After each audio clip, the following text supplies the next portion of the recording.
En virksomheds forretningsmodel er en overordnet beskrivelse af, hvordan virksomheden tjener penge. Gennem analyse af forretningsmodellen kommer man frem til, hvordan en virksomhed skaber værdi i form af produkter og serviceydelser, som kunderne er villige til at betale for.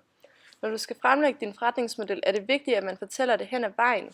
Derfor så har man sine sticky notes i hånden og sætter dem på efterhånden, så man fortæller om historien om sin forretningsmodel.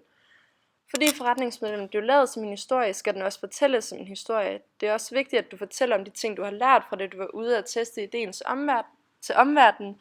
Det giver et overblik over, at den er blevet gennemarbejdet, inden den er blevet præsenteret.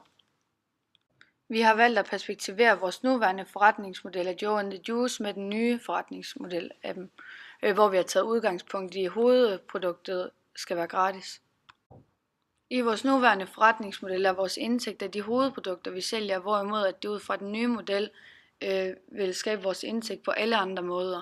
Blandt andet ved at kunden skal betale for entré og toiletbesøg.